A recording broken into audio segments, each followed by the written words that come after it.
Buenos días, bienvenidas y bienvenidos a este encuentro sobre Enrique Vila-Matas y su texto Bartleby y compañía. Enrique Vila-Matas es uno de los escritores más originales de la literatura contemporánea, no solamente de la literatura en español. Su obra es muy interesante y muy actual por lo que ella representa tanto en la historia de la novela como género, como en la historia de la narración.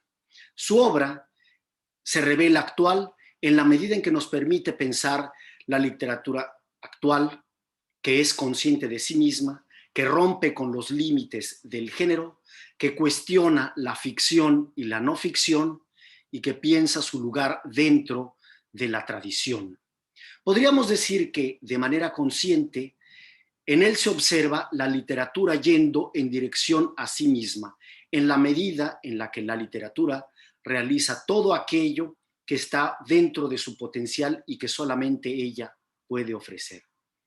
Si en el pasado la fotografía alteró la pintura y posteriormente el cine al arte de la narración y de la novela, propiciando que ambas se hundieran en su especificidad y buscaran lo que ellas solamente pueden ofrecer, la obra de Enrique Vila-Matas hace que la literatura se hunda en lo que solamente ella puede ofrecer como escritura.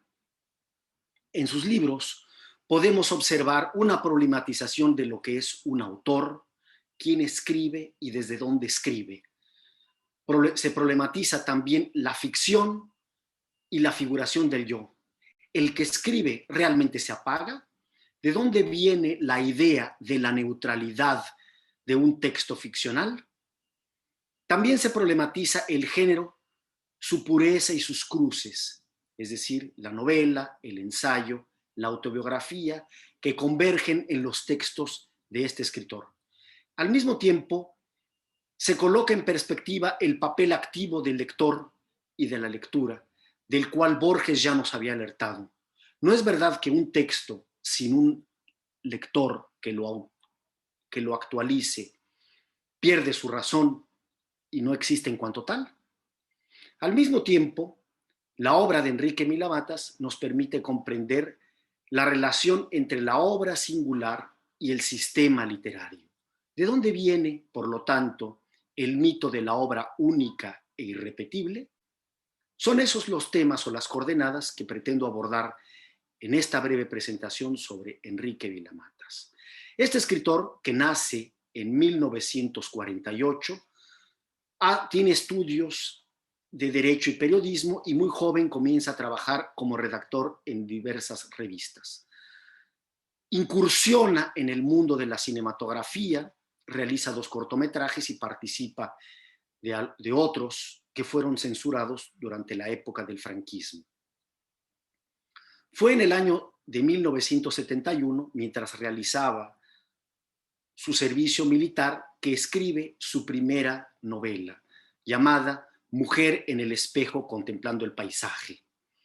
Posteriormente, a partir del año de 1974, migra hacia París, donde permanece durante 2 años. Ahí vive en la casa de la escritora francesa Marguerite Duras, autora del clásico Hiroshima Mon Amour, que fue filmado por Alain Resnais en 1959.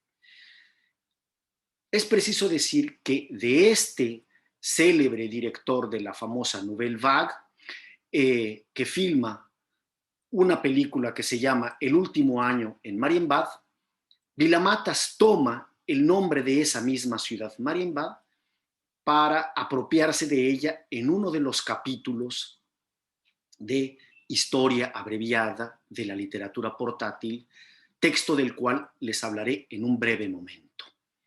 Esa experiencia parisina será fundamental en la obra de Vila-Matas, pues es allí donde se gestan las coordenadas por las que transita su obra.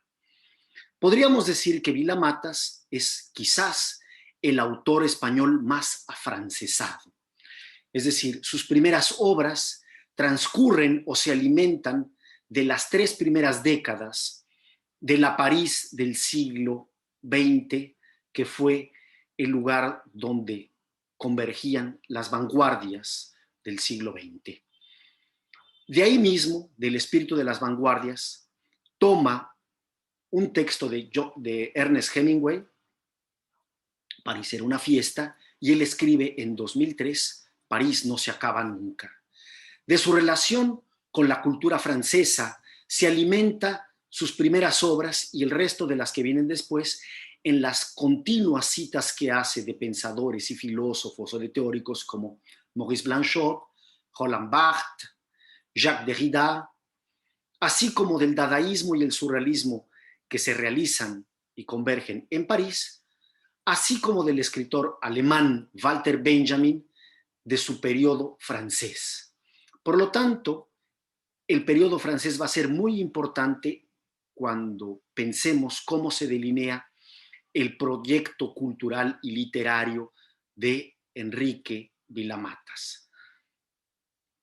Será en el año de 1985 cuando publique Historia abreviada de la literatura portátil, que comience una etapa en la obra de este escritor en la cual se consolida la forma, el sello por el cual es reconocido en la literatura contemporánea y donde encontramos la contribución para la reflexión sobre la narración. Historia abreviada de la literatura portátil, de acuerdo con el teórico José María Pozuelo y Bancos, inaugura la tetralogía de la escritura, compuesta por Historia abreviada de la literatura portátil de 1985, Bartleby y compañía del año 2000, que es la obra que nos convoca en este encuentro, El mal de Montaño del 2002 y finalmente Doctor Pasavento del 2005. Esta obra, Historia abreviada de la literatura portátil, constituye una especie de manifiesto de lo que es la literatura de Enrique Villamatas. ¿Por qué? Porque se trata de una obra que es breve, discute la literatura y la escritura, ocurre en París o utiliza temas que vinculan su literatura con esa ciudad y la cultura que por ahí pasó. Se relaciona también con las vanguardias históricas de las primeras décadas del siglo XX, concretamente el dadaísmo y el surrealismo, y cuenta la historia de lo que él denomina los escritores portátiles, es decir, escritores que constituyen una conspiración Shandy, en homenaje al libro de Tristram Shandy de Lawrence Stern. ¿Qué es lo que caracteriza a los shandys, que es como incluso el propio Villamatas se reconoce? Bueno, los shandys son leves, son portátiles, tienen, como él mismo dice, una sexualidad extrema, espíritu innovador, ausencia de grandes propósitos, insolencia, tensa convivencia con el doble, simpatía por la negritud y nomadismo infatigable.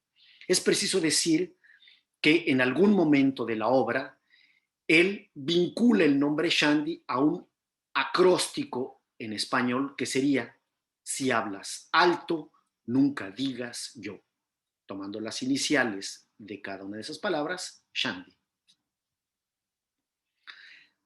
Cuando esta obra surge en 1985, ella va a marcar entonces el primer momento en el que este escritor va a mezclar ensayo y ficción. Ensayo este que el propio Villamatas va a denominar intento prematuro. Y esta obra fue, en su surgimiento, una obra incomprendida y fuertemente criticada. 30 años después, el escritor español Ignacio Martínez de Pisón va a decir que esta obra va a fundar en breve las constantes de los textos posteriores de Enrique Villamatas. Es decir, en ella vamos a encontrar la aversión por las formas de la tradición novelística, la mezcla entre vida y literatura, el rechazo por toda forma de psicologismo oriundo de la narrativa realista, la constante relación con la literatura de las vanguardias y un humorismo que al mismo tiempo es extremadamente serio. Para comprender dónde surge esta obra y su relación con la tradición española, tendríamos que situar dos momentos. El primero de ellos yo lo mencionaría de la siguiente manera. Enrique Vilamatas se forma en los años 70 como escritor en una España que ya ha dejado atrás, primero, las versiones canónicas del realismo durante la época de la dictadura de Franco. Es decir, había dejado para atrás esa especie de realismo lúgubre que encontramos en Camilo José Cela, en La Colmena, en Nada de Carmen Laforet o Entre visillos de Carmen Martín Gaite. Textos que utilizan formas del realismo para cuestionar esa España del franquismo. También atrás habían quedado ya los experimentos hechos en la narrativa española por escritores como Luis Martín Santos en su tiempo de silencio, el Jarama de Rafael Sánchez Ferlosio y probablemente la apuesta más arriesgada de la literatura española hasta los años 60-70, que fue la obra de Juan Goytisolo y su trilogía de Álvaro, de la cual tal vez la más significativa sea Reivindicación del Conde Don Julián. También en el panorama de la literatura española ya estaban despuntando la obra de Juan Marcé, Últimas tardes con Teresa, o la novela policial de Manuel Vázquez Montalbán. Obras en las cuales percibimos ya una transformación de la forma de narrar.